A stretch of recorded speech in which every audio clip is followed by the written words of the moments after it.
Bienvenidos, bienvenidas a todos y todas. Este es el cuarto encuentro del ciclo de charlas que denominamos Historia, Memoria y Política. En esta oportunidad el invitado es Rubén Chababo, al que le agradecemos infinitamente que haya dado el ok para la participación en este ciclo, que para nosotros realmente es muy importante y nos está llenando no solo de gratos momentos, sino de energías también en momentos muy particulares, en lo local, en lo provincial, en lo nacional, eh, que creemos que estos espacios de reflexión crítica, de pensamiento, en estas turbulencias por las que estamos atravesando desde lo político, lo social, lo económico, son fundamentales para ayudarnos a pensar y a sobrellevar también estos momentos. Lo presentamos brevemente. Rubén es profesor de letras, egresado de la Universidad Nacional de Rosario, fue director del Museo de la Memoria de Rosario entre 2002 y 2014, ha dictado cursos y conferencias sobre el tema memoria y derechos humanos en diferentes lugares del mundo: Nueva York, Colonia, en Alemania, Italia, Colombia, Barcelona. Fue miembro del Consejo Asesor Internacional del Centro Nacional de Memoria Histórica de Bogotá, sobre el que también le vamos a hacer algunas preguntas. Es docente del Seminario Memoria y Derechos Humanos de la Facultad de Música de la Universidad Nacional de Rosario y del Seminario Memoria de la Universidad de Antioquia, en Colombia. Es director de la editorial académica de la Facultad de Humanidades y Artes de Rosario y es director del Museo Internacional para la Democracia, otro gran tema sobre el que también nos interesaría hablar y preguntarle a Rubén. Lo interesante de este encuentro, que va a tener el formato de conversatorio, una propuesta que surge del mismo Rubén, que creemos que es muy interesante y por eso todos nos encontramos en esta sala. Rubén, darte la bienvenida, muchísimas gracias por participar del encuentro. Bueno, Fernando, y a todos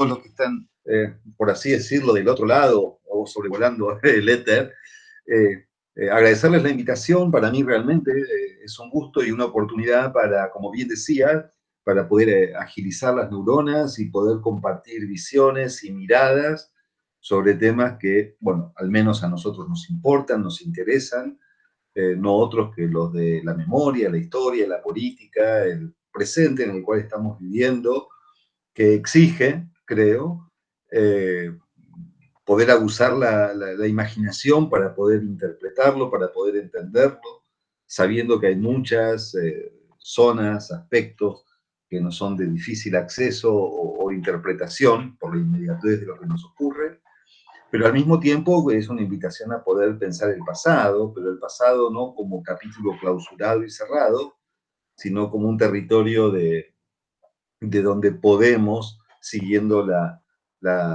norma o la propuesta todoroviana, Tzvetan Todorov, que es volver al pasado para poder no repetirlo en clave de lección de historia, sino como un territorio del cual podemos extraer algunos aprendizajes, ¿no?, que nos sirvan para el presente.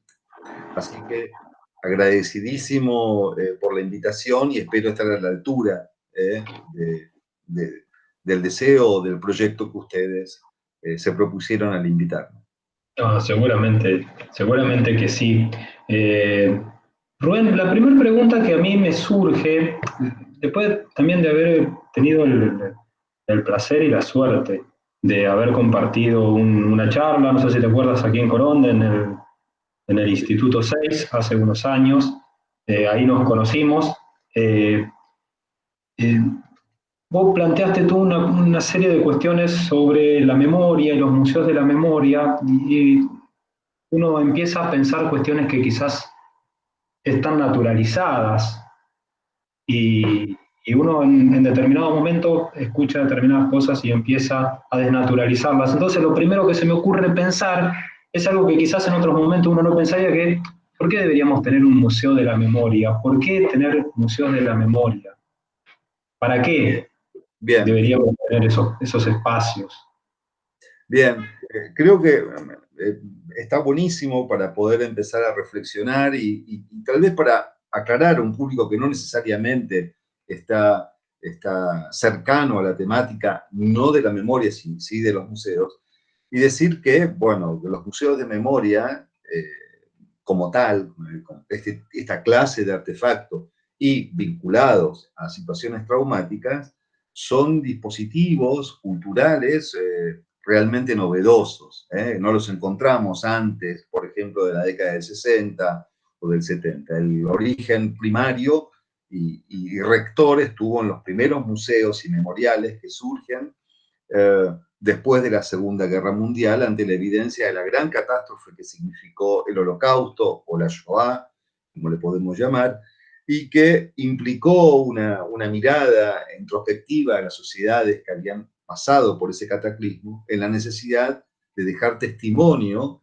de aquello que había ocurrido, ¿no es verdad? Y sabemos que fue una construcción, la de buena parte de esos museos en diferentes lugares de Centro Europa y de Europa, muy despareja, no en todos los lugares tuvo la misma eficacia y la misma dinámica la construcción de estos aparatos culturales dedicados a la memoria, y esto estaba asociado a que en los primeros años de la posguerra, bueno, en un primer momento no estaba abocado el tema a la memoria, sino a la reconstrucción, y después pasaron muchos años en los que hubo lo que uno puede llamar un gran silencio respecto a ese horror padecido por las comunidades, hasta que empezaron a oírse a través de diferentes dispositivos y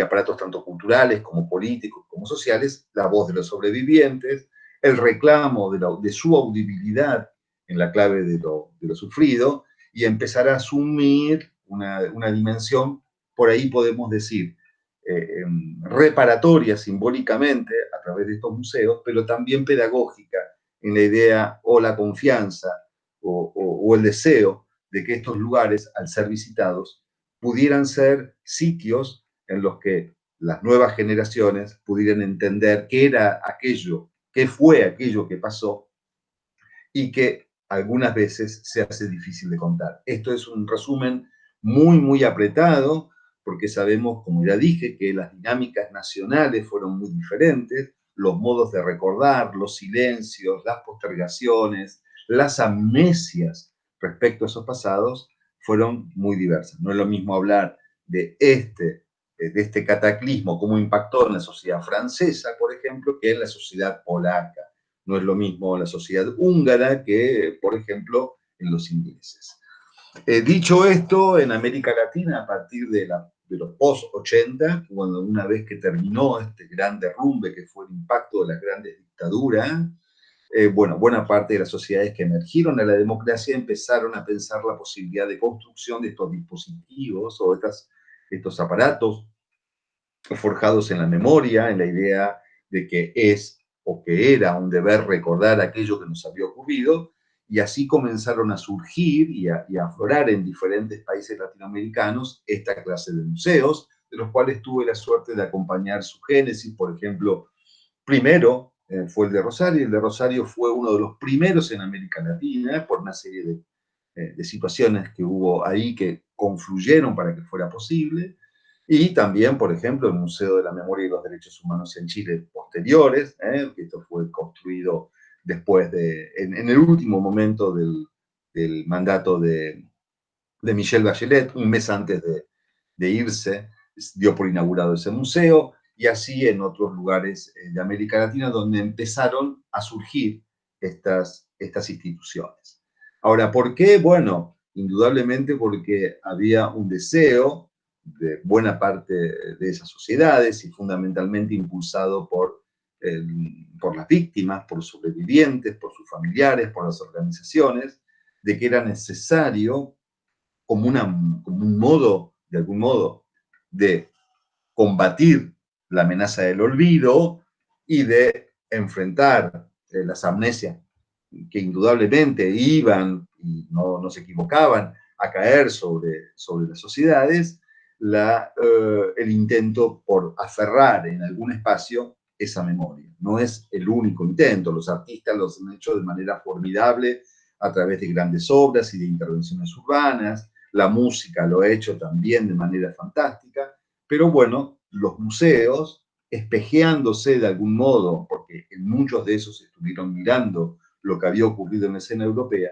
intentaron afirmar ese mandato del recuerdo a través de este tipo de, vuelvo a decir, de este tipo de instituciones que son muy variadas, muy diversas, y decir, antes de pasar, es que este tipo de museos nunca se han fundado y se han creado de manera tranquila, porque están en el origen y en la base.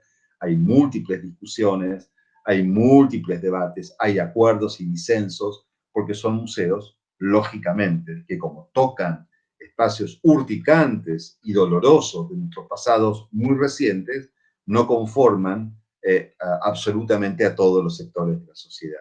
Así que es muy apasionante para los que me están escuchando, si hay estudiantes, ver cómo se han dado ese tipo de procesos, con qué luchas, con qué debates, con qué temas han logrado salir, como así decir, a la superficie, hacerse visibles, entre otros grandes desafíos que tienen estas instituciones de memoria.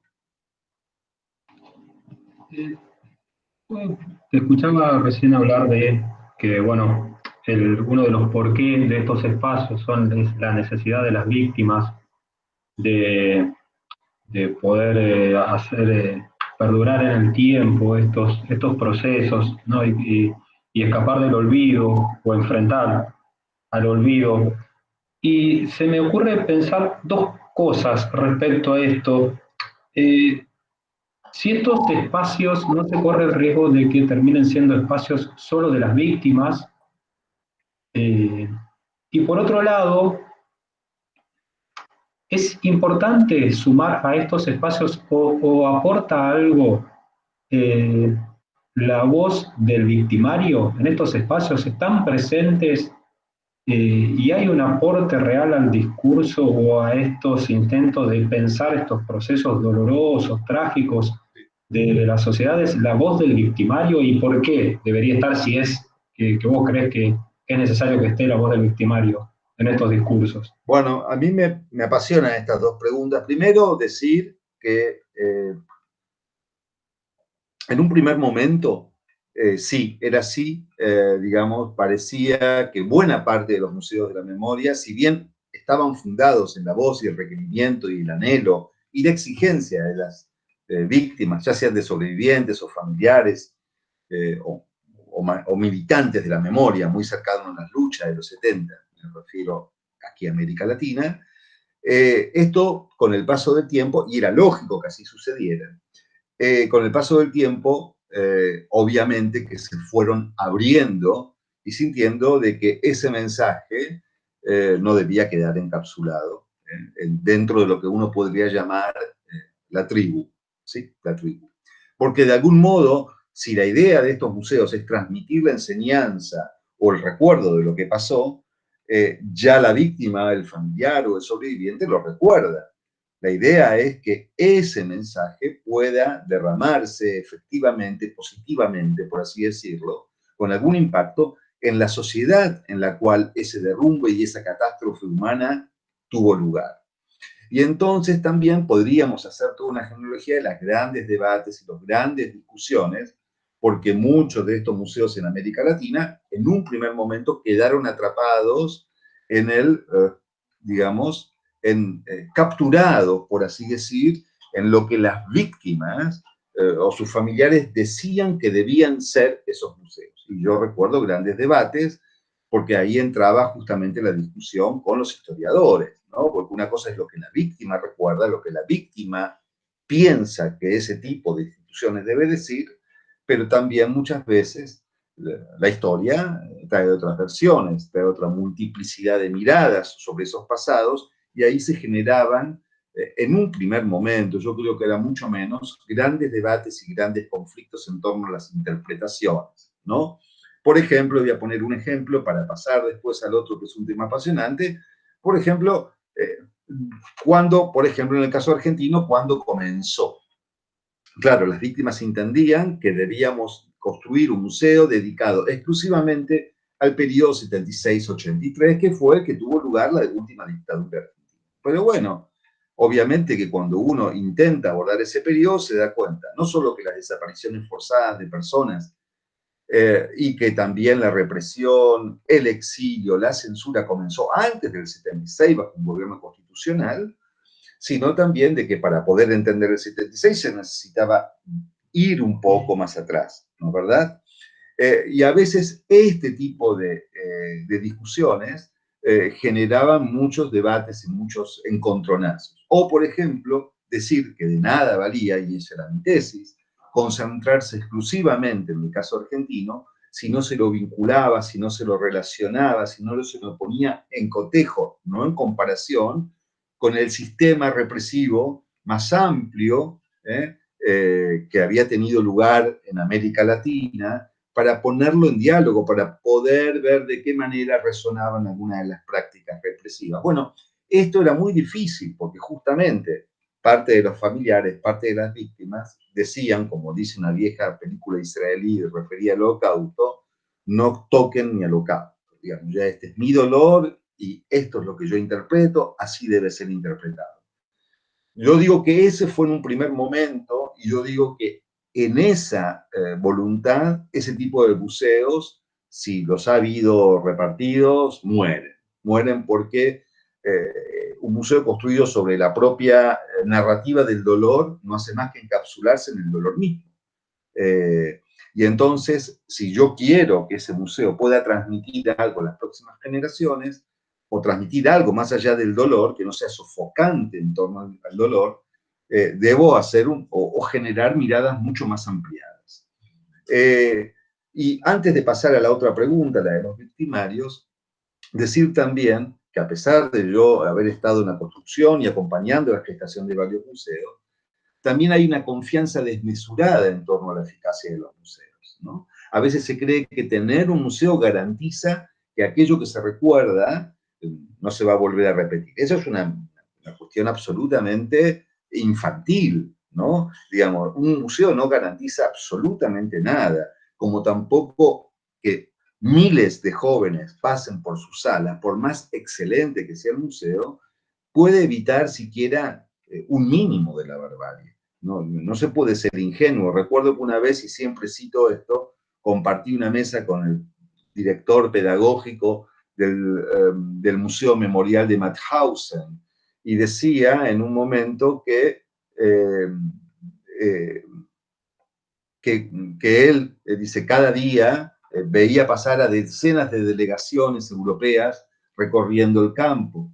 Y alguna vez había pensado, sería, cuando volvía a su casa, abría las páginas de los diarios, en ese entonces se leía el diario en papel, y decía que más de una vez había, y viendo las atrocidades que se repetían en Europa, vinculadas a los skinheads, al aumento de los grupos de derecha, a las amenazas en clave fascistoide, etcétera, decía más de una vez, creo que hay que cerrar Mauthausen para las delegaciones escolares, porque a veces creo que les está sirviendo para que tomen ejemplos de cómo seguir exterminando.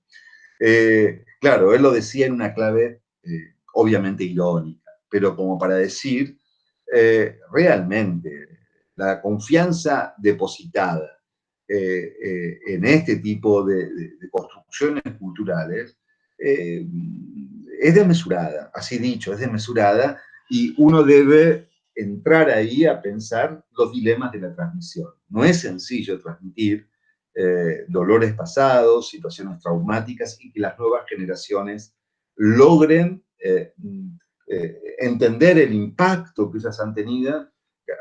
No digo que no haya que seguir haciéndolo, digo solamente que pensar que 50 alumnos han pasado por un museo de la memoria que sea, y eso ha generado en ellos un cambio significativo, vuelvo a decir, es de una gran ingenuidad, porque en realidad la memoria es un trabajo que no puede agotarse en una visita de 1 hora y media. Y finalmente el tema que das es sumamente urticante, porque hace 20 años atrás hubiera sido impensable, a pesar de que éramos muchos los que decíamos que la palabra de los perpetradores tenía que estar allí.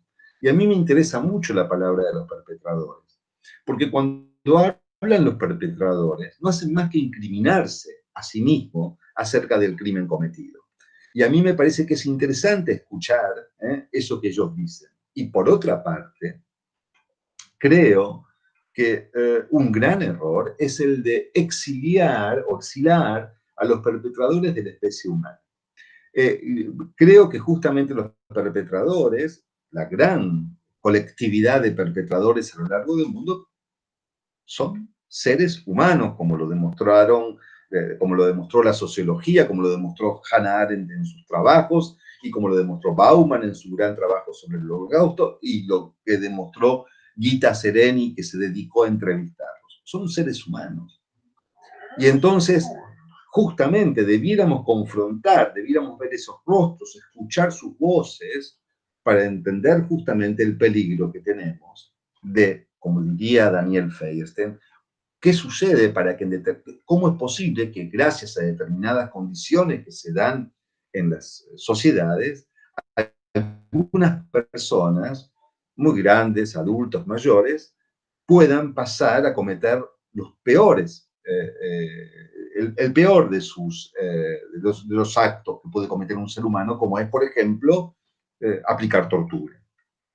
A mí me parece que esa voz debe estar ahí, no solamente porque se autoincrimina, porque es injustificable la tortura, porque es injustificable la desaparición forzada de personas o impulsar cualquier exterminio, por la razón que sea. Y entonces me parece que cuando se escucha, se aprende. Claro que debiera estar acompañado de una guía, ¿no es verdad? Pero yo creo que esas voces son instructivas acerca justamente de lo que no debiéramos convalidar para la especie humana y que, sin embargo, muchas veces quedan afuera de los relatos. Yo aprendí muchísimo, levanto mi vista y estoy viendo la gran entrevista a Albert Speer, o Speer, los alemanes lo nombran de otro modo, obviamente, el arquitecto y artífice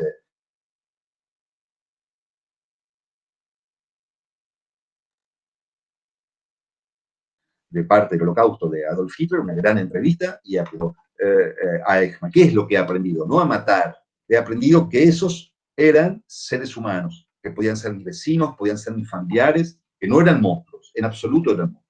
Era gente a la cual estaba compuesta genéticamente igual que yo. Y sin embargo, algo ahí, un determinado estado de cosas, los ubicó, construyó su convicción de que eso que estaban haciendo podía ser justificado y cometieron lo horrible. Y lo mismo podríamos pensar para el caso argentino, para el chileno, para el paraguayo. Así que, claro que sí, yo creo que esas voces no tienen que estar exiliadas porque son parte de ese barro oscuro de la historia. Bien, y vos nombrás algo en tu relato, a partir de las preguntas que estábamos trabajando, que es el tema de la transmisión, ¿sí? De la transmisión del conocimiento.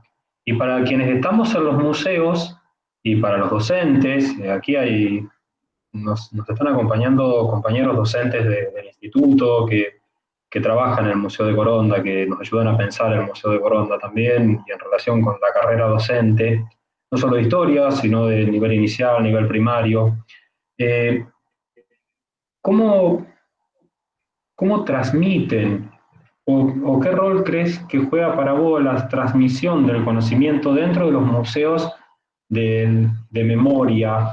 ¿Qué relación encontrás vos entre los museos de la memoria y el sistema educativo? ¿Hasta dónde crees que realmente los museos logran cumplir con el objetivo o no quedan idealizados? Y por el otro lado, los docentes o el sistema educativo no hace lo mismo con los museos.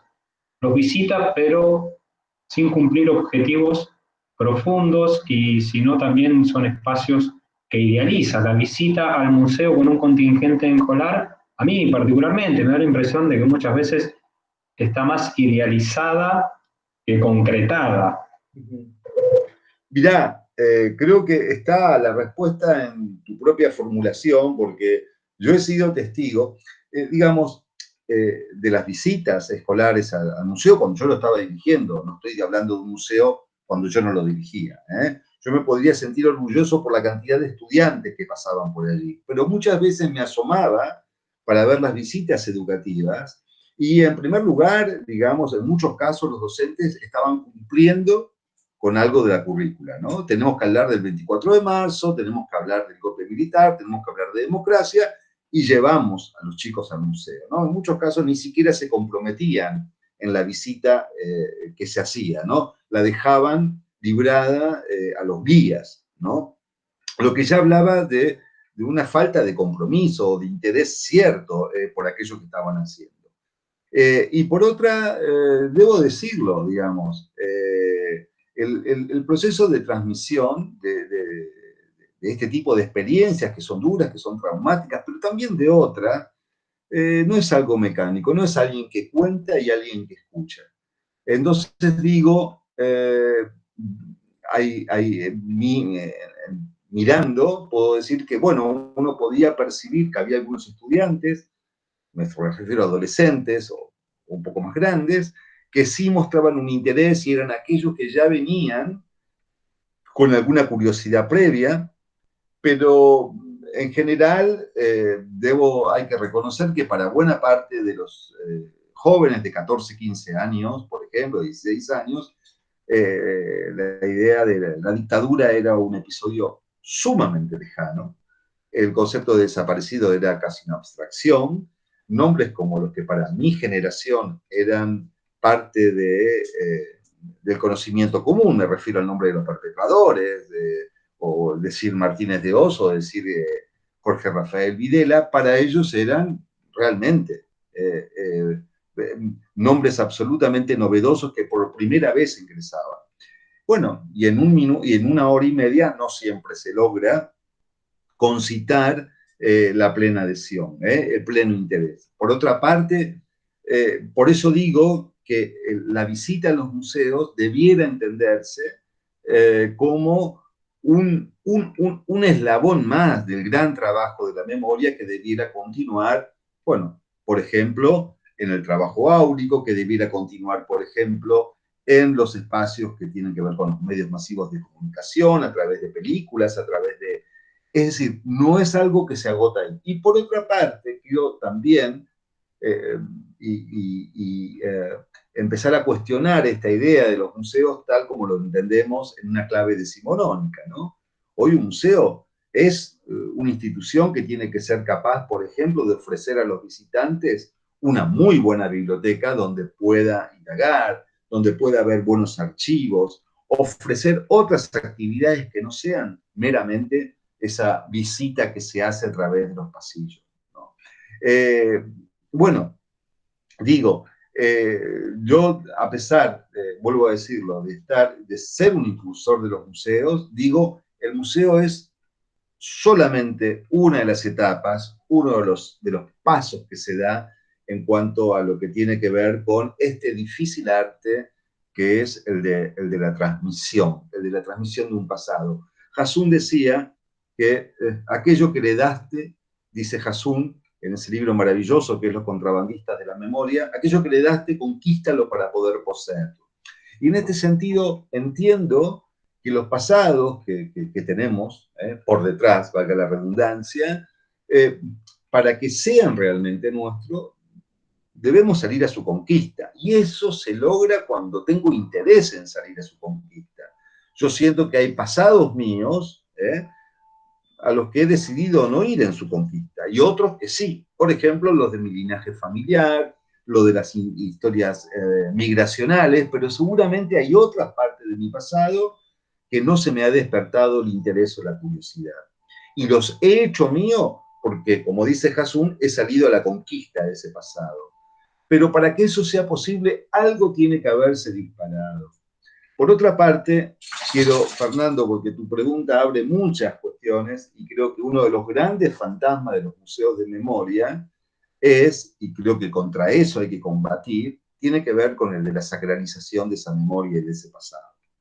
Es decir, ese pasado, para que sea o signifique algo a las generaciones nuevas, fundamentalmente tiene que ser un pasado posible de ser atravesado o interpretado a través de preguntas, a través de interrogantes, y no de que sea un pasado absolutamente clausurado en un relato cerrado. Y eso es muy difícil de lograr, eso es muy difícil. O, por ejemplo, hacer que ese pasado, eh, pulsarlo al punto de que ese pasado pueda decirle cosas a este presente. Yo recuerdo en mis primeros años en el museo era muy difícil proponer los lazos o los links entre lo que el museo estaba evocando y ponerlo en relación con el presente. Hoy eso no ocurre, pero recuerdo cuando, no hace tantos años, en el 2010, 2011, 2012, decir que debíamos pensar, cuando pensábamos en el sistema concentracionario de la dictadura, quienes hoy en este presente en Argentina, en las prisiones, estaban en situaciones absolutamente similares o peores en algunos casos, se decía, no hay que comparar, hay que dedicar la visita solamente a hablar de ese pasado. Y en ese momento yo creo que muchos de los visitantes perdían el interés, porque, vuelvo a decirlo,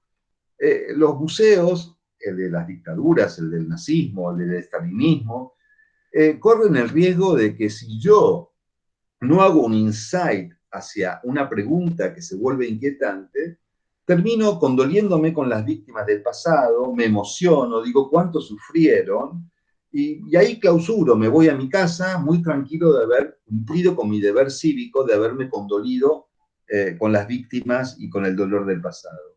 Ahora, lo difícil y lo realmente transformador es cuando salgo de esos espacios y me pregunto o me formulo la pregunta esa que a Hannah Arendt en algún momento se formuló y que me parece fundamental, ¿cómo fue posible que eso ocurriera? Y después lo llevo la clave y me pregunto, ¿dónde está ocurriendo algo de esto que sea similar o parecido?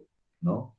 Entonces, ahí a mí me parece que es donde se abre un campo de exploración que abre la cabeza y no deja ese relato absolutamente clausurado en un ayer que para algunas generaciones y ya para la mía es un pasado que ocurrió hace 40 años, ¿no? Entonces, digo, a mí me parece que lo interesante es quebrar esa sacralidad, ¿no?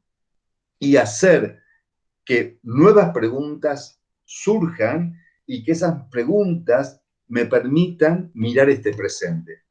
Yo que me he dedicado tanto tiempo al pasado, a mí me interesa poco y nada el pasado cuando se vuelve repetitivo en clave de un relato. A mí me interesa que ese relato me ayude a abrir los ojos al presente. Porque si no, ¿para qué? Si es para condolerme por los 6 millones de judíos asesinados en los campos de concentración y en los hornos crematorios, me conduelo. ¿Y con eso qué? Si eso no me permite pensar de qué manera, después de 1945, se siguió vulnerando de manera vergonzosa el nunca más en tantos lugares del mundo. ¿Con hornos crematorios? No, es verdad.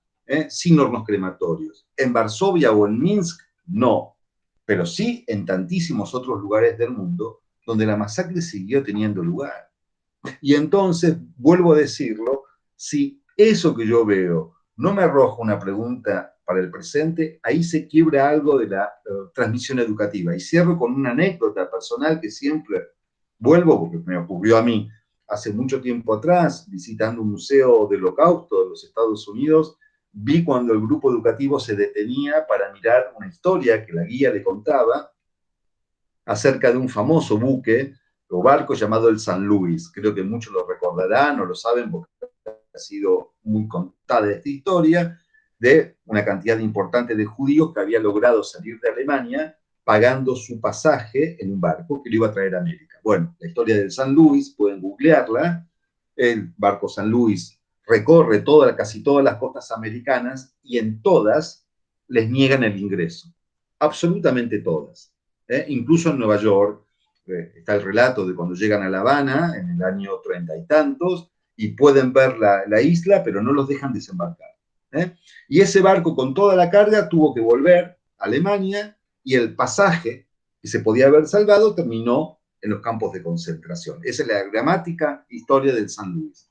Ahora, yo me quedé escuchando lo que le relataba la guía, y ahí clausuró la historia. Todos se condolieron por los judíos que no pudieron salvarse por la indiferencia internacional. Ahora, esa misma semana recuerdo que yo no sé qué cantidad de barcos se habían hundido en el Mediterráneo de inmigrantes que trataban de huir de Siria o del norte de África. Y en ningún momento se hizo un link hacia eso. Los sirios son judíos, no son judíos. Lo que están viviendo como guerra es el holocausto, no es el holocausto. Pero hubiera sido importante que se le hubiera utilizado o servido esa historia dramática, injusta, para poder darse cuenta de que eso, de que el San Luis se sigue repitiendo todos los días, desde 1945 en adelante, en diferentes geografías del mundo.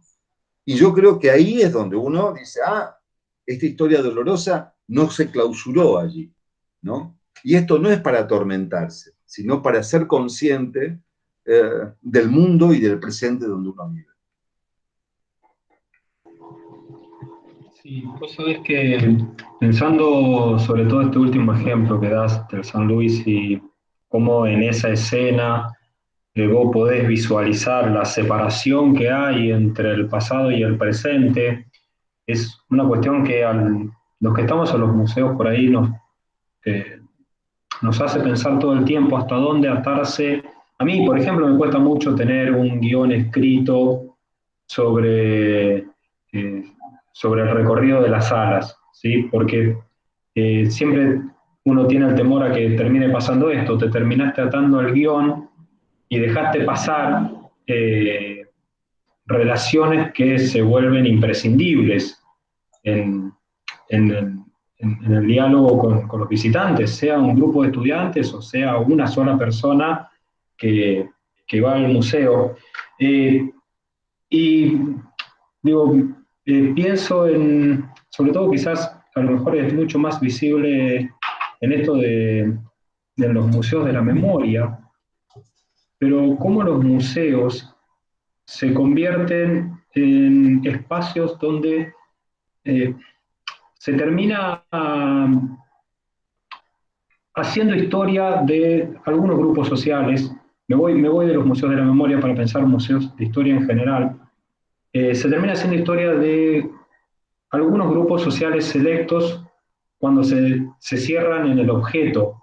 Digo, los grupos sociales que pueden llevar objetos al museo, yo siempre lo pienso en, bueno, ¿por qué una familia puede tener un objeto durante 40, 50, 60, 70 años y en un momento una generación o un integrante de determinada generación familiar decide que ese objeto va a ir al museo y por qué lo estaría llevando al museo?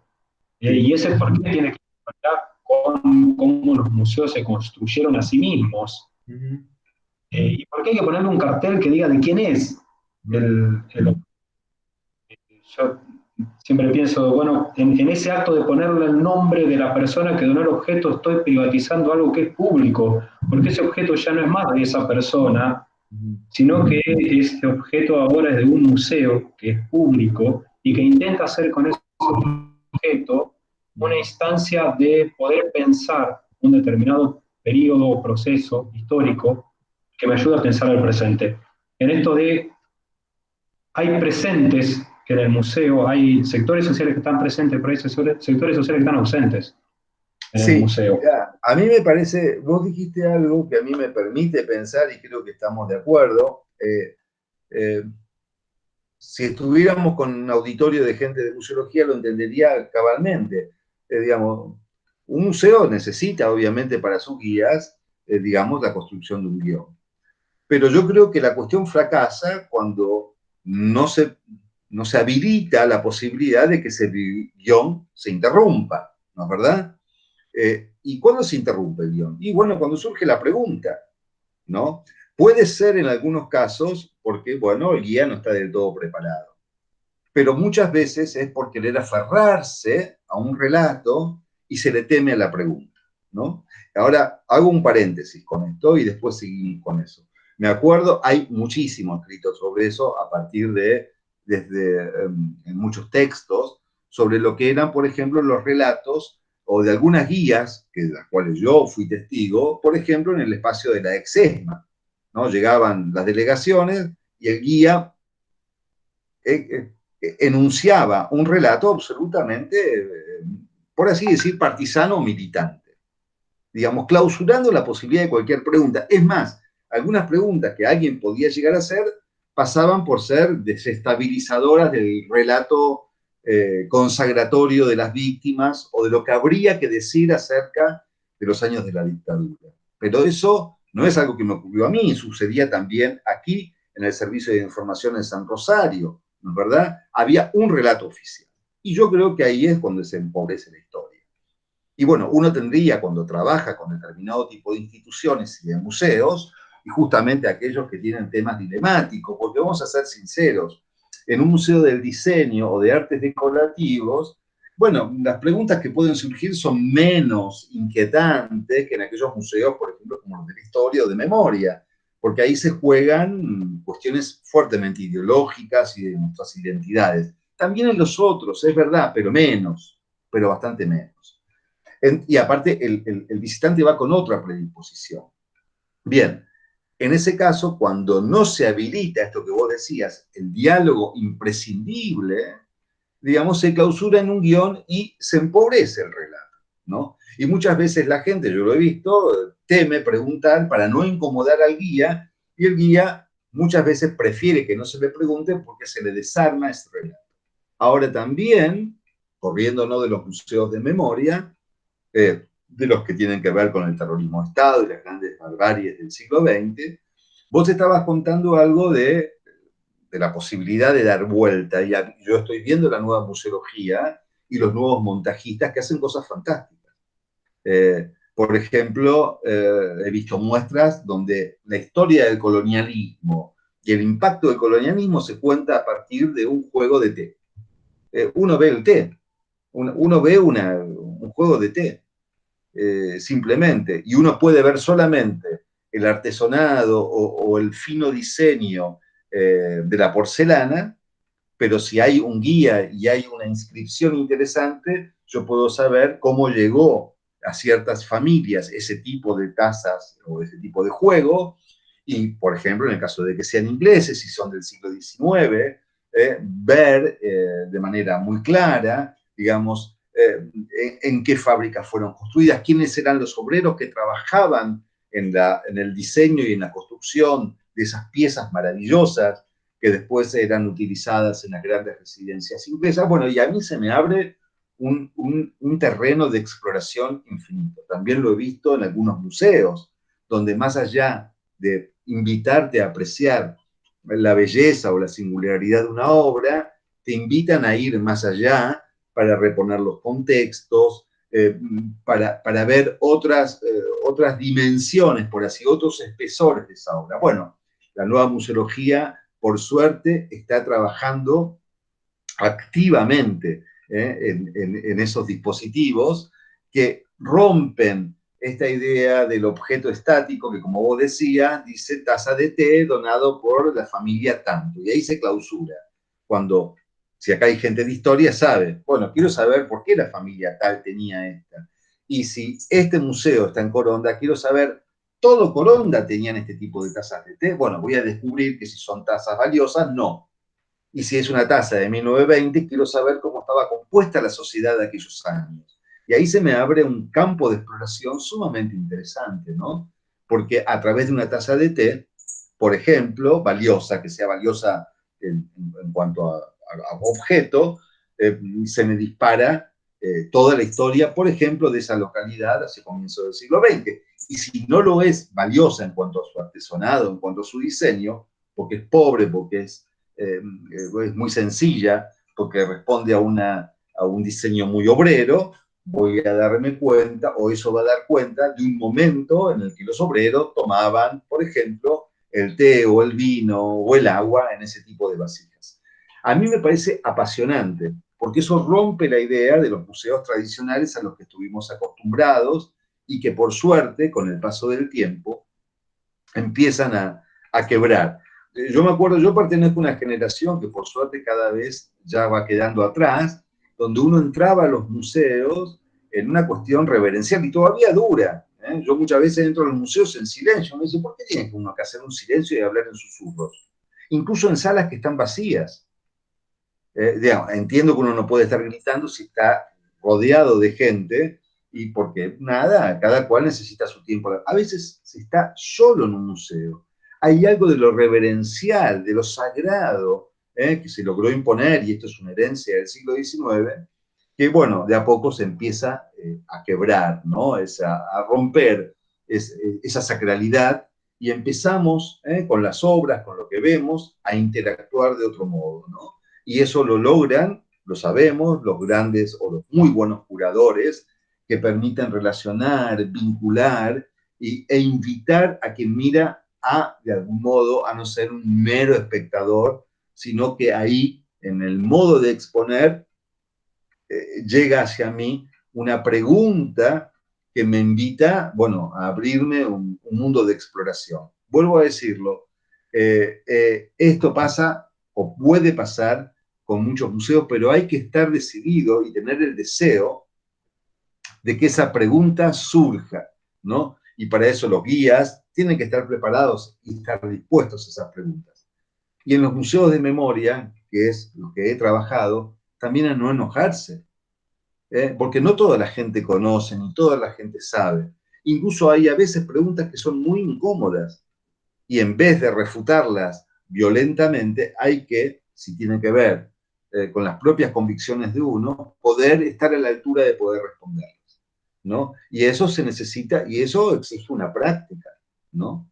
Exige una práctica y exige conocimiento y poder desplegar argumentaciones que no siempre se está preparado para poder hacerlo, ¿no es verdad?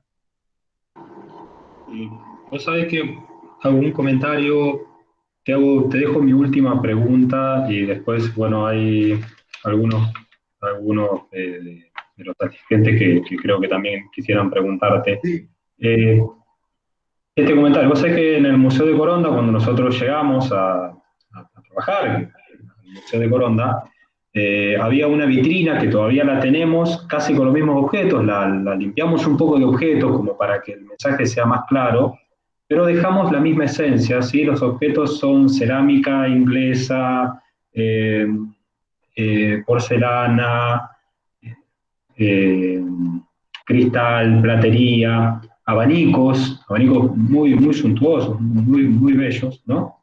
De una manufactura costosa, y esa vitrina tenía un cartel que la nombraba, que decía objetos que pertenecieron a familias corondinas, a las familias corondinas decía.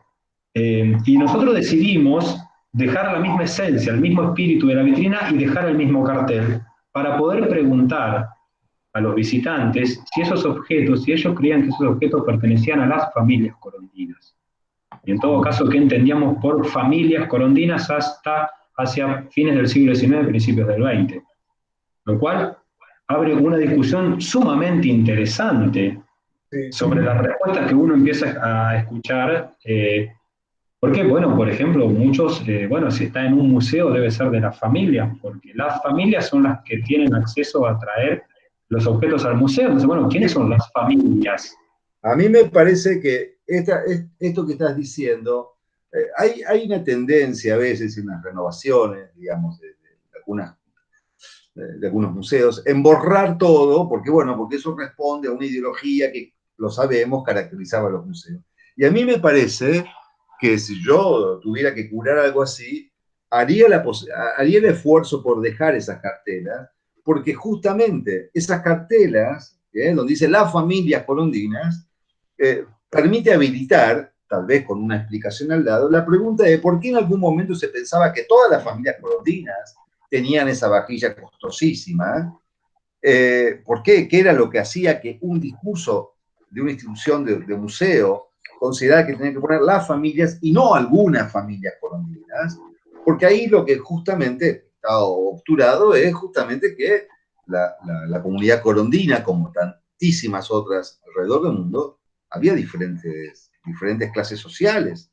Y ahí se veía, digamos, representada una clase, ¿no? Una clase que sería la clase más rica, la más dominante, etcétera. Y creo que habilita a relatos fantásticos. ¿Qué es lo que ves aquí y qué es lo que no ves? ¿No? A través de esto que vos estás diciendo de esa vitrina. Si yo veo los abanicos traídos de la India, si veo, o de la China, si yo veo esta vajilla traída de Londres, si yo veo estas bandejas de porcelana traídas que son de Limoges o lo que sea, bueno, la veo, la familia colondina. ¿Y qué es lo que no ves? Si esta bandeja es de 1890 o de 1900, la vemos, las familias colondinas, todas las familias colondinas, y ahí se abre, me parece, una cantidad de cosas fascinantes para los relatos y para abrir los diálogos, ¿no es verdad? Que si uno cambiara directamente ¿cómo se llama? Eh, eh, la cartela, se borraría la posibilidad de la discusión, ¿no? Es decir, a mí me gusta cuando queda lo viejo y se invita a que lo viejo diga otra cosa, eso que uno no aprueba de cómo era nombrado, ¿se entiende, no? Y me parece que eso abre la discusión y el debate y la conversación. Pero hay que tener ganas, pasión para hacerlo y también requiere un esfuerzo. Es mucho más fácil borrarlo todo, ¿verdad? Eh, eh, y mira, con respecto a borrar y, y, y anular aquello que refería a cosas, a pasados que hoy no se reivindican, y tiene que ver con esto. Ayer leí una noticia de que la reina Máxima en Holanda era la última vez que iba a pasear en su carruaje ceremonial, en ese que suele utilizar y que se utilizó durante siglos, porque, bueno, parece que el carruaje, que alguien me corrija del auditorio si lo leyó, hacía mención a la esclavitud, digamos, ¿no? Hacía como una apología de la esclavitud, etcétera. Bueno, a partir de este momento, o una apología o había imágenes que referían a una naturalización de la esclavitud. Bueno, a partir de este momento, por lo políticamente correcto, ya no podrá salir en ese carruaje. Dije, qué pena, digamos, qué forma eh, brutal de anular un pasado. Yo creo que si yo fuera la reina máxima de Holanda y estoy convencida de que la esclavitud, ¿no? Y quiero realmente hacer un trabajo educativo, sigo saliendo con ese carruaje e invito, digamos, a un gran artista, a alguno con mucha imaginación, que vuelva evidente eso que el carruaje tiene, que no oculte que hubo un tiempo en que ese país, como Holanda, y durante siglos, construyó su riqueza, su bienestar, su opulencia, sobre el cuerpo y la sangre de millones de esclavos, negros fundamentalmente, y de sus colonias. Cuando yo escondo el carruaje, porque ya no es políticamente correcto, olvido esa historia, se evapora esa historia, no está más esa historia. ¿Cómo hago para conocerla?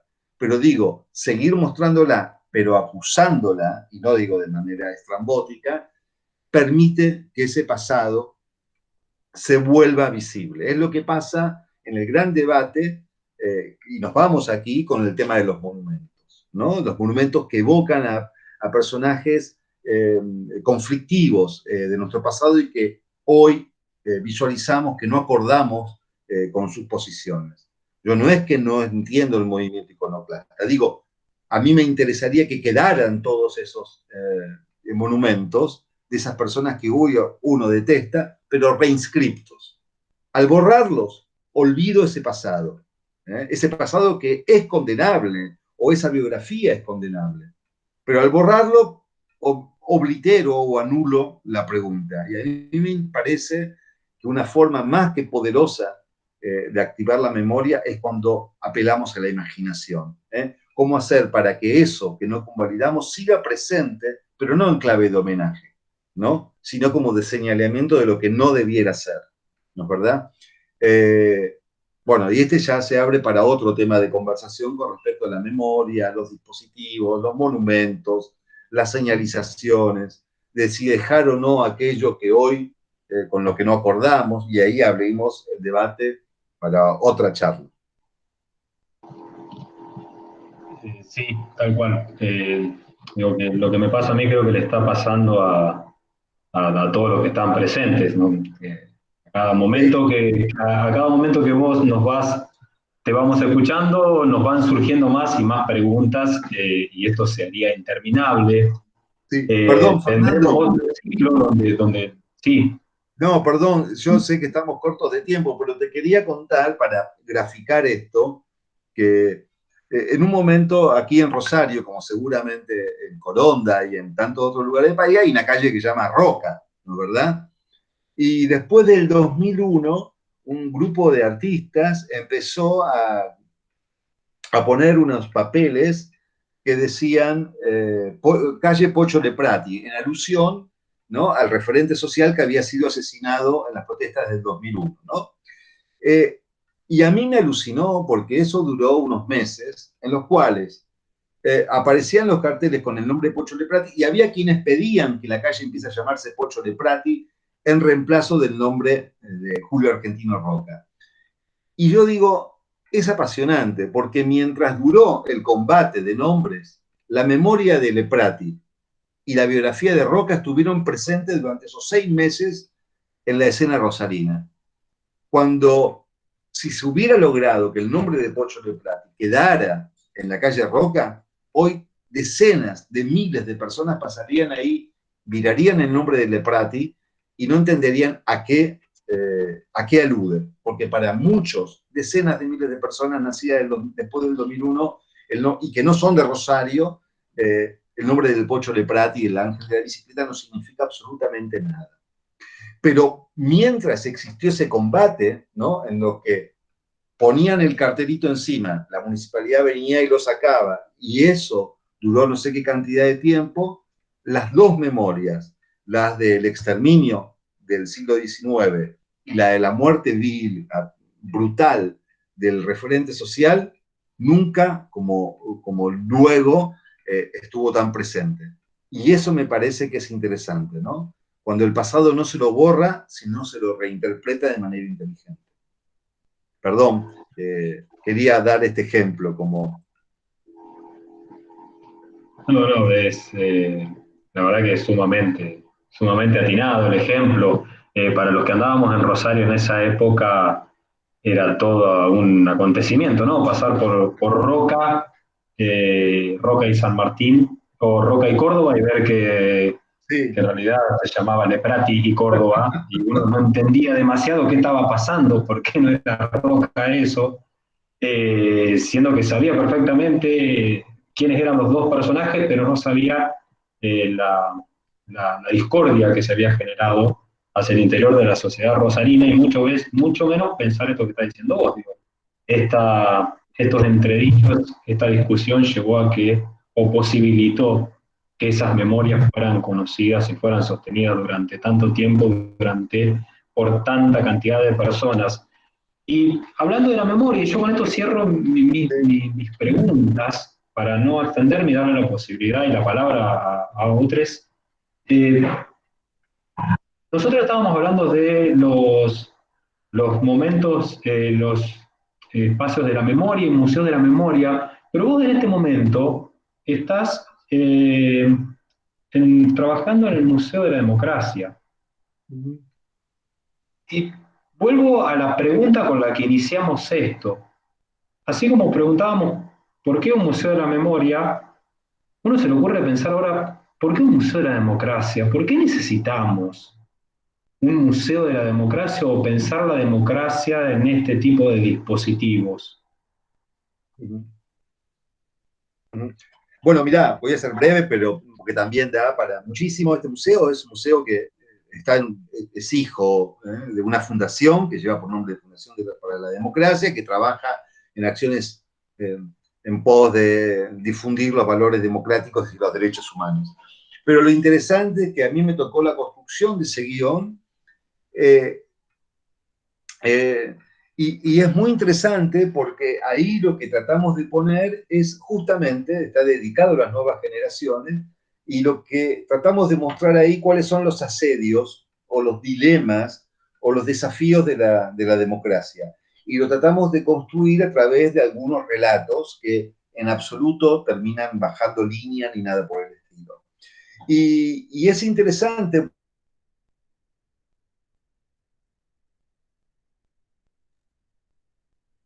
porque el esfuerzo está puesto en que las generaciones más grandes también pasen y se den cuenta de que la democracia, bueno, es algo que se conquistó con mucho esfuerzo en Argentina después de los años de la dictadura, pero que no es algo que nos pertenezca graciosamente de una vez y para siempre, sino que la democracia es frágil, que debe ser cuidada, que nos puede ser arrebatada, y no necesariamente a través de golpes de Estado.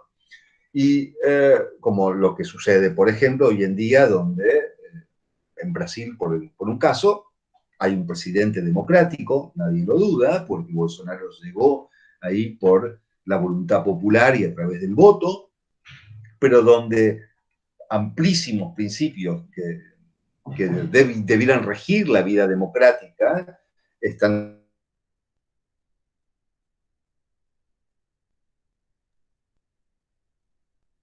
absolutamente amenazados. Entonces, más allá de que tiene gran cantidad de objetos, porque son parte de una colección, están puestos en virtud y en función de que esos museos habiliten de algún modo la pregunta sobre, bueno, nuestras democracias amenazadas. ¿Amenazadas por qué? Por las nuevas discursividades, por la llegada al poder de ciertos personajes que pueden ser Orbán en Hungría, Trump en los Estados Unidos, Bukele en El Salvador, o Bolsonaro en Brasil, o por ejemplo el gran tema de los exiliados y los refugiados en América Latina, lo que sucede en Venezuela. Bueno, se amplía ese universo a través de preguntas que dan de lleno justamente en demostrar que nuestras democracias necesitan ser cuidadas al extremo, porque, bueno, la amenaza sobre ellas es algo constante, ¿no? Bien, creo que, bueno, entre los colegas que nos acompañan hoy está Juan Cruz Jiménez, que es profesor del instituto, profesor también de la Universidad Nacional del Litoral. Creo que Juan Cruz tenía una pregunta para hacerte, Rubén. Sí, cómo no, Juan. Juan. ¿Cómo te va, Rubén? ¿Cómo estás? ¿Qué tal, Juan? Bueno, para mí es un placer porque, digamos, en todo lo que va pasando en el país, tomarse un tiempo para lo que a uno le gusta. Y yo te escuchaba con mucha atención, por eso agradecerle también a Astor, a Fernando, eh, porque de algún modo estoy hablando o escuchando, sobre todo escuchando a alguien que marcó mucho la agenda de la memoria y la docencia en lo que respecta a historia reciente. Y si me permitís Sí, yo, para no ser extenso, bueno, eso primero agradecértelo en los primeros viajes con Susu Molinas al museo que estaba ahí en la estación de ferrocarril. uy, sí, Sí, sí, no quiero dar los años porque sería como un efecto contraproducente. Pero dijiste cosas muy interesantes que quería ver si daban para, por lo menos, alguna pregunta particular. Yo en el 2007 fui invitado y pude ir a Yad Vashem, ahí en Jerusalén, sí, y de algún modo, bueno, me impactó, pero también con el tiempo, vos creo que algo hablaste, entendí que ahí además de varias enseñanzas, digamos, cuándo es el momento para hablar de la historia del Holocausto, que muchos de los testimonios que vos decías recién movían la memoria profunda y los sentimientos, tomaban como el juicio a Eichmann. Recién a partir de ahí es como que vieron una señal como para empezar a animarse a hablar de algo, que de algún modo la pregunta era si hay alguna situación parecida en el caso de las dictaduras latinoamericanas, porque bueno, este tiene un impacto tremendo en lo que sería la construcción de la memoria colectiva a la que aspira sobre todo el Estado de Israel. Pero después, como yo a ese viaje fui porque soy docente de la Escuela Bialik, me di cuenta que de algún modo se lo apropió el sionismo ujú, y de algún modo parte de lo que sería más la derecha ujú. judía. Con esto no estoy haciendo ninguna carga de valor, digo, eh, terminé visitando un museo que de algún modo en su monumentalidad justificaba con ese desastre de la historia reciente un ocupamiento de un territorio. O sea, es como que, digo esto después de mucho tiempo, no, en ese momento que fui no lo vi, pero es como, tal vez es el museo que de algún modo, vos lo decías recién con el barco, o sea, lo trato de, está bien lo de los 6 millones, lo pongo para pensarlo, pero de algún modo también no sé si estoy permitiendo que se abra una escala de discusiones. O sea, me pasa puntualmente con esta pregunta que quería hacerte, digamos. No, creo que de algún modo ahí en el caso del Holocausto, que no es el único, pero me refiero al que debe ser el padre de los museos sobre el Holocausto. Y las Sí. otras dos preguntas muy puntuales son muy recientes. ¿Cómo crees que impacta la noche de los museos, en el sentido de que fue pensado para que justamente, para más acceso para otro público? Bueno, no sé qué opinión tenés al respecto. Y la última, puntual, es qué rol o qué sentido crees que ha tenido pasar a feriado una fecha cualquiera sobre la historia reciente y la memoria, si de algún modo es positivo, o sea, ¿qué Sí. opinión te No. merece? Mira, la más sencilla, la menos compleja, es decir, de lo de la Noche de los Museos. La experiencia del año pasado fue fantástica porque permitió que yo lo vi, lo experimenté el año pasado y otros, de qué manera una cantidad importante de la gente de la ciudad ingrese a los museos, a los espacios. Bueno, realmente es fantástico, porque gente que generalmente o normalmente no visita las instituciones de museos se siente atraída por esta propuesta y a veces queda enganchada porque le interesa la propuesta de ese museo, de esa institución, y yo puedo dar fe de que, por ejemplo, el año pasado, de la cual participé activamente, es una iniciativa excelente cuando está bien llevada. Respecto al tema de lo que contabas del Museo Yad Vashem, no es una visión, tu opinión no es exclusiva tuya, sino que apunta, me parece, a pensar, este es un tema muy interesante, que tiene que ver con respecto a los usos del pasado, ¿no?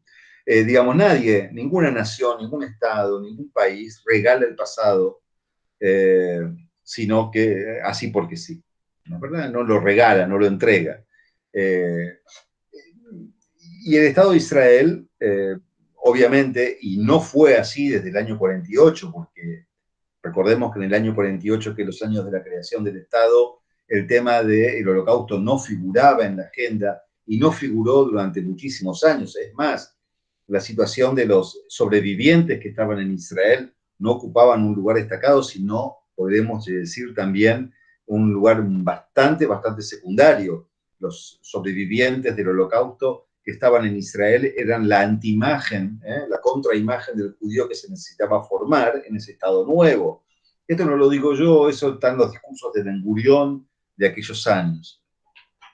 En el año 61, cuando se da la captura de Eichmann en Argentina y el consecuente juicio en Jerusalén, que lo lleva de manera excelente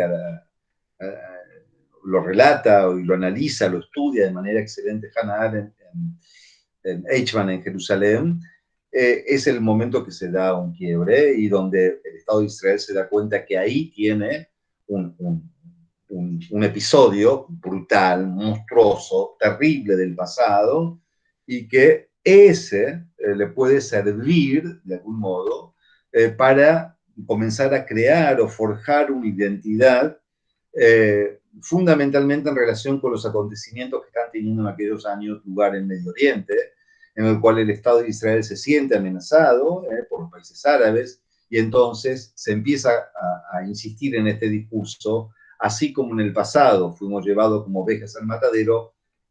Ese recuerdo nos servirá para fortalecernos como Estado para que nunca más. Y a partir de ese momento, la mención insistente al Holocausto como excusa o pretexto para poder justificar acciones violentas y arrogantes por parte del Estado de Israel se van a repetir insistentemente.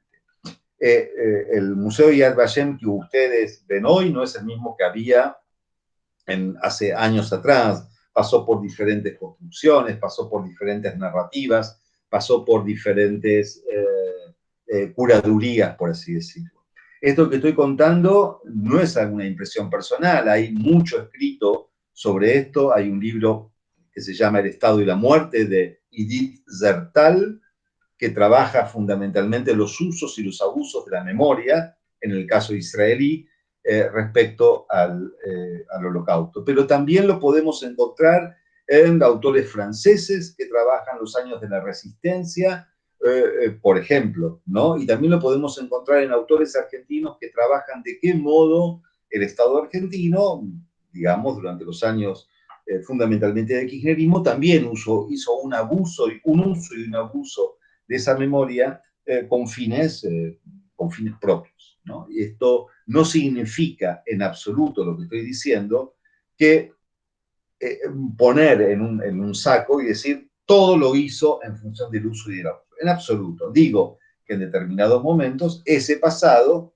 fue y le fue funcional y le fue de interés porque en ese momento ese pasado permitía construir ciertas discursividades, ciertas visiones que permitían justificar acciones del presente.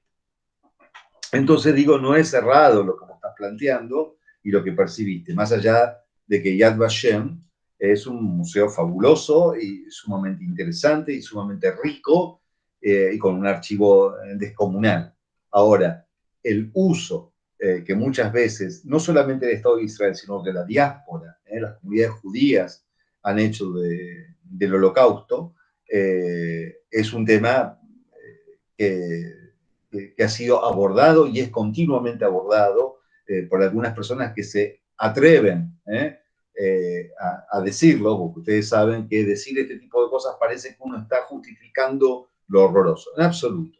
Tiene que ver con reconocer que la memoria es algo que puede ser usado y abusado en determinadas circunstancias y determinadas coyunturas. Y finalmente, lo que tiene que ver con, me dijiste sobre los usos del pasado, lo del Museo de Yad Vashem y la noche de los museos y el tema de feriados. Y el tema del feriado. Bueno, obviamente que el tema del feriado, mirá, el tema del feriado es un tema amplísimo. No hay feriado que sirva realmente para la construcción de ninguna memoria. El 24 de marzo, todos los argentinos, y no sé quiénes, tal vez algunos, muy pocos, saben que esperan con muchísima ansiedad que ese día llegue para sumarle un día más de descanso a la jornada laboral. Quien diga que el 24 de marzo es un día que, bueno, habrá muchos sectores, y lo reconozco, militantes, etcétera, etcétera, pero la gran mayoría no lo entiende de ese modo. Y yo recuerdo que cuando se instauró el feriado del 24 de marzo, pensando o sosteniendo que de ese modo se sostenía la memoria, yo dije, ¿por qué no hacer que ese 24 de marzo sea un día de memoria activa en el sistema educativo? Que ese día absolutamente, tanto en escuela primaria, secundaria y universidad, estemos hablando o se dedique solamente a hablar sobre las consecuencias y la catástrofe que significó la dictadura y los sistemas autoritarios en Argentina y en América Latina. Pero bueno, en realidad se terminó convirtiendo en un feriado en el cual incluso muchos de los que nos sentimos absolutamente conmovidos por esa fecha, ese día nos fijamos en el calendario a ver si cae un lunes y entonces, bueno, decimos un día menos de trabajo, un día más para descansar y refunfuñamos si cae un día domingo. Puede haber gente que no lo sienta así, pero creo que la gran mayoría le sucede. Por lo tanto, el día feriado como recordación, y sucede con otras fechas, sucede con otras fechas que están en el calendario, ¿no es verdad? Así que yo, si a mí me preguntan, si realmente hubiera habido una vocación memorial, hubiera instaurado ese día 24 como un día de memoria activa en el sistema educativo, al menos en el sistema educativo.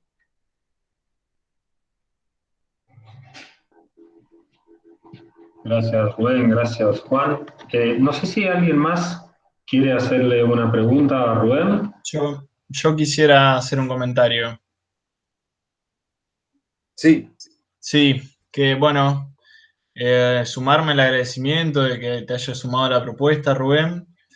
Y la verdad que sí, todas las reflexiones que se fueron haciendo durante la charla me hicieron pensar mucho y también dimensionar la carga de presente que tiene el pasado, ¿no? El pasado no es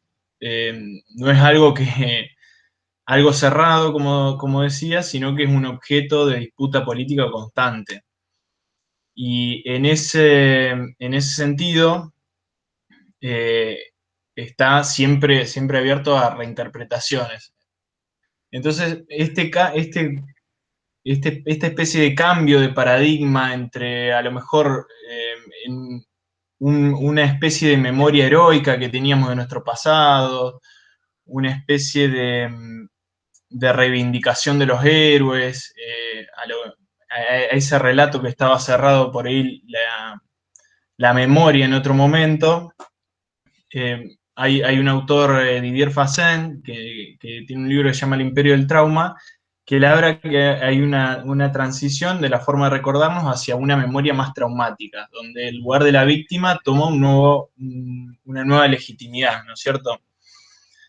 Y esto me hace pensar en cómo ese péndulo, digamos, de pasar de una memoria heroica a una memoria más de las víctimas, termina cancelando algunas voces, ¿no es cierto? Y también termina aplanando el lugar en que se pueden inscribir las personas que vivieron este pasado, como casi exclusivamente en el lugar de víctimas, y no en otras interpretaciones posibles que podrían tener.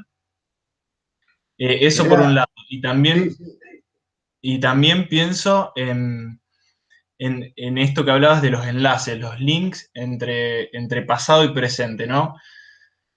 Quizás el lugar de legitimidad que se le da a las víctimas del pasado y muchas de las sospechas que por ahí en otro momento se levantaban, por ejemplo, frente a los desaparecidos y que en este momento serían impensables, no están realmente, digamos, en la actualidad se abre el espacio a sospechar de algunas víctimas y se abre como cierta jerarquía de víctimas, ¿no?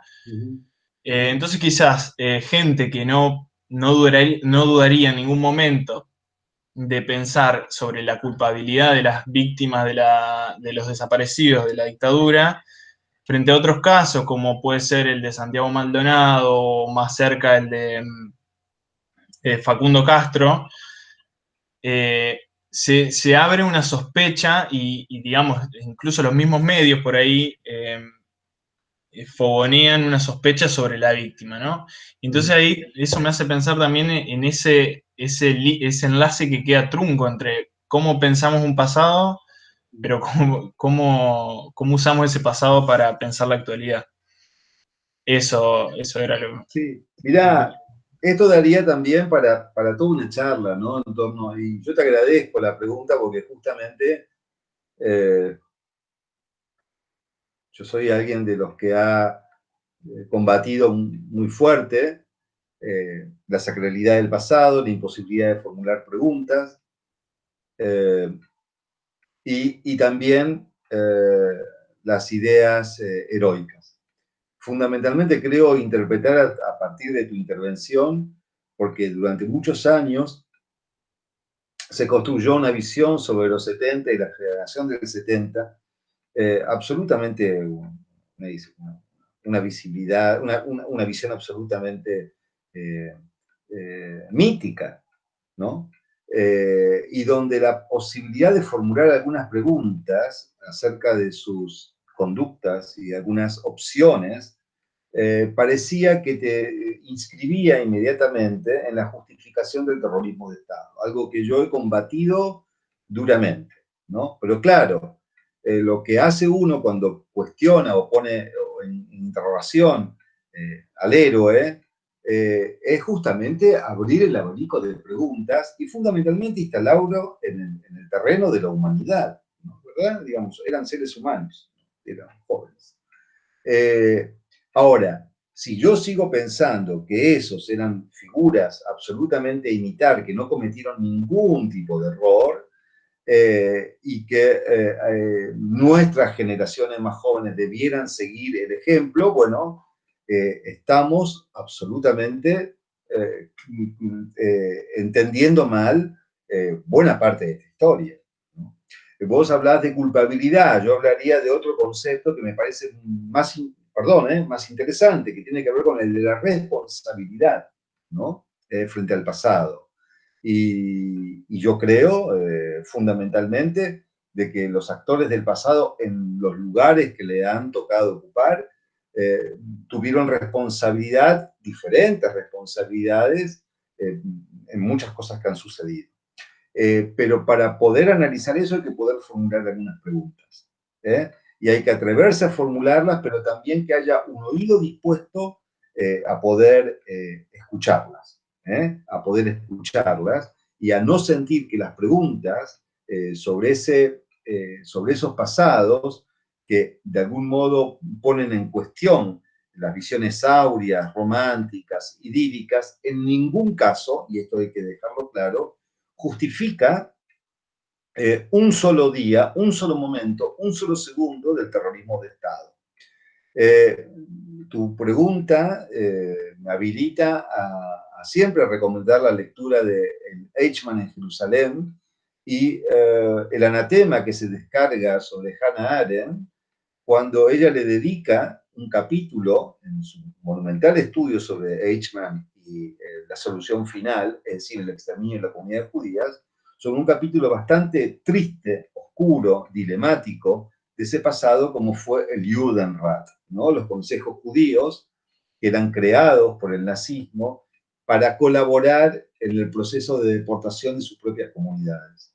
Cuando Hannah Arendt lo puso en palabras, se descargó sobre ella una condena brutal, diciendo que ella estaba acusando a las víctimas de su propio, bueno, nada más alejado de Hannah Arendt en ese momento, lo que estaba era poniendo en evidencia que, bueno, ese pasado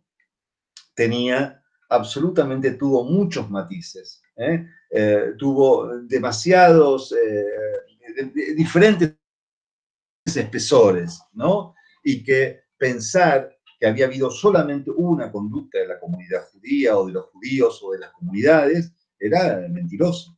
Y que también hubo errores cometidos por las dirigencias, y ahí es donde ella se declara el tema del Judenrat. Bueno, pasó el tiempo, Hannah Arendt terminó siendo reivindicada en su análisis, pero bueno, por ejemplo, creo que en Israel recién en el 2010 se tradujeron sus obras al hebreo, o el Eichmann en Jerusalén.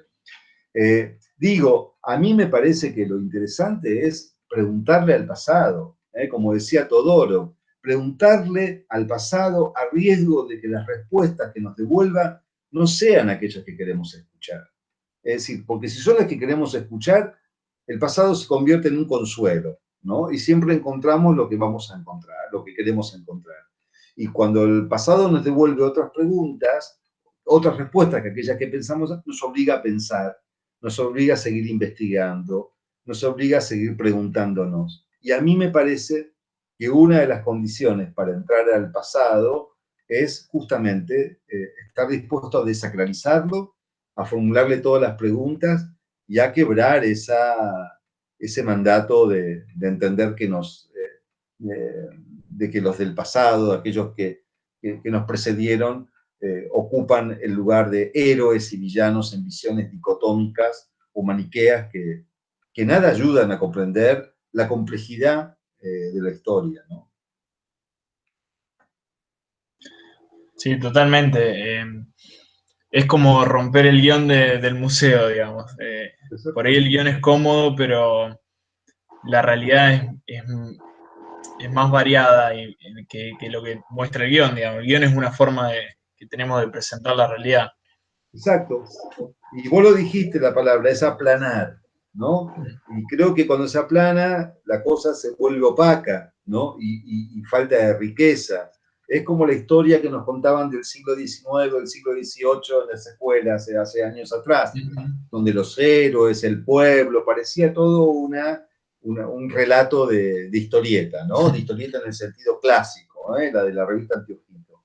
Bueno, después uno creció y se dio cuenta de que esa historia tenía muchos matices, tenía muchos costados, tenía muchas vertientes y que era mucho más rica que ese cuadro tan prolijo, ¿no es verdad? Que en alguna medida terminaba devolviéndonos una idea de consuelo, ¿no? Los buenos de un lado, los malos del otro. Y entender que la historia, vuelvo a decirlo, es algo mucho más complejo que esas visiones dicotómicas y maniqueas, ¿verdad? Y vuelvo a decirlo para que quede claro, esto no significa que puedo intercambiar el lugar entre los perpetradores y las víctimas. Totalmente, totalmente, sí. Porque si no se malinterpreta y se dice, bueno, esta persona está... No, no estoy diciendo eso. No, pero para nada. digo que cuando uno formula estas preguntas, digamos, debe entrar en el barro de la historia y uno puede decir, por ejemplo, para el caso argentino, que hay cosas que son absolutamente reivindicables de buena parte de esa generación, la que fue diezmada, y hay muchas acciones y muchas conductas y muchas consignas y muchos objetivos que a mí particularmente me cuesta muchísimo convalidar desde este presente. ¿No es verdad? Sí, por ejemplo, muchas acciones que llevaron a cabo en clave de acciones armadas, o de ciertos objetivos, o de ciertas consignas, que bueno, tal vez lo estoy juzgando de este presente, pero de este presente debo decir que no me parece que sean reivindicables, y me parece que también, si queremos leer la historia y pensar la historia con seriedad y con adultez, debemos decir que hay algunas cuestiones con las que podemos no estar de acuerdo, ¿no es verdad? Y eso hace que esos personajes no necesariamente se conviertan en biografías absolutamente incuestionables, ¿sí? Sí, y no justifica ninguno de los procesos posteriores. Ni un solo segundo de estas barbaries cometidas por la fuerza del Estado. Pero yo quiero poder discutir esos pasados. Quiero poder discutir para poder aprender y para poder entender algunas cuestiones. Y que se me permita libremente generar el debate y la argumentación, porque durante muchos años esto no fue muy posible en Argentina, cuando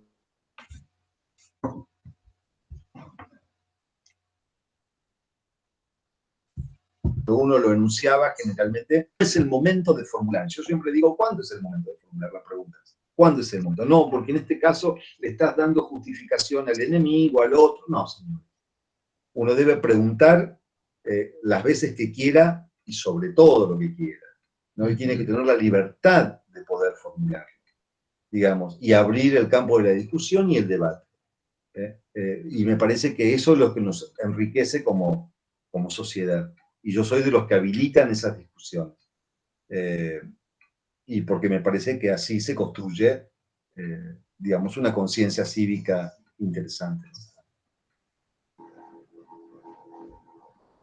Pensaba en relación a la pregunta de Astor y lo que estabas diciendo vos, Rubén, esta cuestión de la pregunta, ¿no? En los museos, que durante tanto tiempo no apareció. Los museos no son espacios donde no solo donde el visitante pueda preguntar en esta idea de los museos decimonónicos, los museos tradicionales, sino ni siquiera los museos mismos preguntan en su relato a los procesos históricos que intentan representar o sobre los que están haciendo algún tipo de interpretación. Exacto. Y lo importante que se vuelve en el museo, que el museo pregunte con preguntas que incomoden, para poder salir de esa lógica binaria eh, de la lectura histórica donde hay buenos y malos, y todos se cierran buenos y malos, y depende de tu pensamiento, estarás del lado de los buenos, del lado de los malos, y según cuál de los dos esté en el poder en ese momento, recibirás, entiéndase con esto, no, que no estoy hablando de castigos reales, pero digo, tus represalias o no.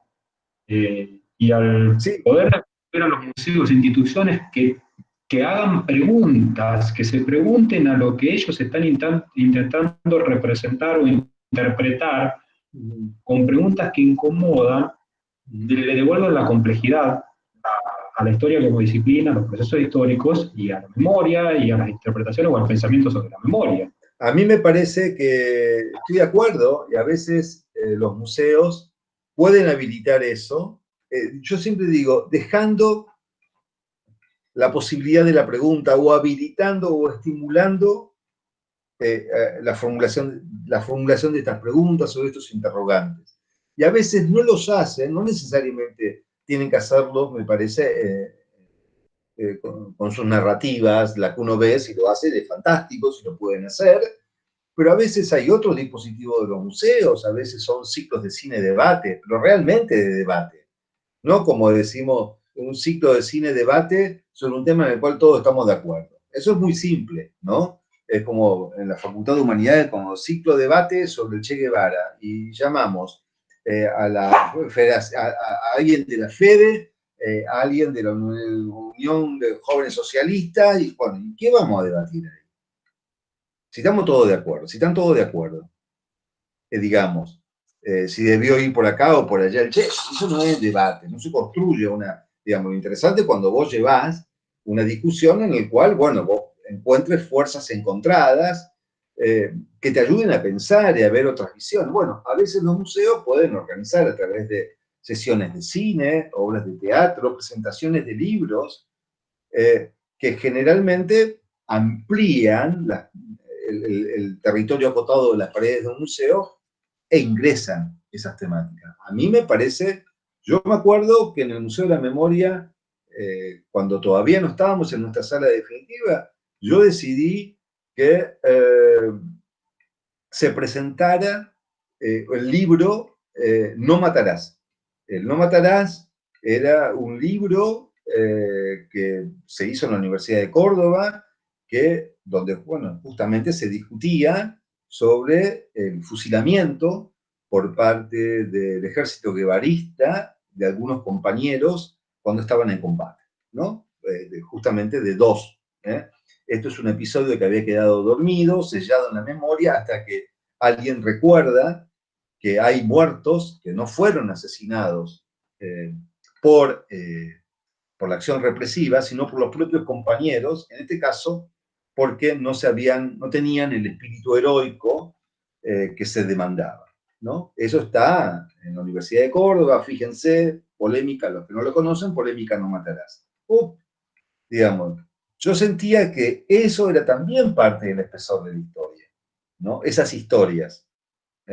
Y habilitó eso un debate a través de la confesión de este ex militante, que duró mucho tiempo en la Argentina y que se resumió, vuelvo a decirlo, en ese libro, del cual participaron tantísimos intelectuales y protagonistas de aquellos años. Pero yo, por ejemplo, dije, bueno, este museo tiene que hacerse eco de estos debates, ¿no? Por ejemplo, del debate de No Matarás. ¿Y de qué era el debate? Sobre la violencia en la lucha armada, ¿no es verdad? Obviamente que estamos hablando de años en los que era mucho más difícil enunciar estos temas, pero igual se pudo hacer. En ese momento tampoco con grandes aspavientos, pero ese es un tema más que interesante, ¿no? El tema de la violencia. Y entender que aquí hubo una generación que optó de algún modo por alcanzar sus objetivos a través de la violencia. Y algunos te dicen, bueno, hay que contextualizarla, estoy de acuerdo que hay que contextualizarla, pero discutamos eso, pensemos eso, pensemos eso. y no le tengamos miedo a nombrarlo. Pero tampoco hagamos como que eso, como tal, no ha ocurrido, digamos. Y tamicemos ese ayer en una visión absolutamente diáfana, heroica, en el cual no hay nada que interrogar a aquellos que fueron víctimas del terrorismo de Estado. Hubo opciones, hubo responsabilidades, hubo decisiones, y que a mí me interesa que la historia eche luz acerca de sus episodios que son en muchos casos muy dolorosos. Rubén, nada, agradecerte infinitamente por ayudarnos a pensar, por compartir tu experiencia, tu conocimiento. La verdad que ha sido una instancia que abrió un montón de puertas, que es lo que buscamos con este ciclo, que cada charla no se agote en sí misma, sino que nos permita seguir pensando y, como hoy decía Juan Cruz, darnos esta posibilidad en esta vorágine, ¿no? Y en estos momentos tan complejos y tan álgidos, poder darnos estos espacios para pensar, para hacerlo, para disfrutar, porque lo que logramos hacer con estos espacios es disfrutar y, y seguir sumando herramientas para poder seguir pensando el presente con y desde el pasado, y también poder repensar ese pasado que creo que para los que venimos de la historia es fundamental, y es algo que tratamos de hacer cotidianamente, repensar el pasado para no naturalizar nada, sino para poder seguir problematizando todo o todo lo que creamos que debemos problematizar. De mi parte, agradecerte, gracias Astor, Juan Cruz, que también es parte del equipo organizador, Gabriela Costa, agradecerle al Instituto 6, la carrera de Historia, a Astor, que es el coordinador de investigaciones del Instituto, el Museo de Coronda, el Museo Municipal, a la Municipalidad de Coronda, Secretaría de Cultura. Pero bueno, a todos y todas quienes asistieron y quienes verán la grabación de la charla, que mucha gente nos comentaba que no podía sumarse en este momento, pero ya están pidiendo la grabación que se suba para poder verla, y sobre todo a Rubén Chavago, que la verdad que es un gran placer que nos hemos dado hoy compartir un buen rato con Rubén. Bueno, nada, Fernando, Juan Cruz, a todos los que estoy viendo acá, Astor, Ana María, Lorena, Mariela y a todos, muchísimas gracias. Para mí fue un gusto compartir con ustedes, y hago votos, como seguramente lo hacen ustedes, para que el año próximo podamos hacer alguna actividad así y poder intercambiar, pero que sea presencial, porque eso significará que este espanto del confinamiento y del encierro y habrá terminado y habremos vuelto, aunque sea, a una cierta normalidad en el cual podamos mirarnos frente a frente los ojos. Gracias, buena vida y hasta muy pronto. Gracias Rubén, y gracias a todos y a todas quienes participaron hoy.